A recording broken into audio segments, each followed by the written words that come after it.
ភ្លាមមួយផ្លែជីវិតបងភ្លឺស្នាមញញឹមអូនរះដួចពន្លឺធ្វើឲ្យបែដងបងចេះស្រឡាញ់ដោយមិនដឹង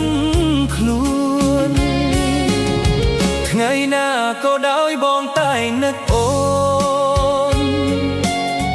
ចង់ថាយមានស្ងួនការពារដូចផ្កាតែអូននៅស្ងៀមឲ្យបងរងចាំទុកឲ្យចិត្តបងវង្វេងក្នុងសំរស្រី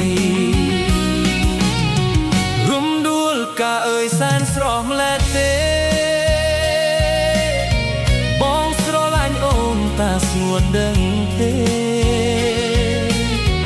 បើក្នុងបេះដូងអូនមានរូបគេសូមប្រាប់បងត្រង់កុំឲ្យចិត្តបងរងាបងសូមបងហាញចិត្តស្មោះអូនតែម្នាក់មិនគិតក្បត់ឡើយទួថ្ងៃ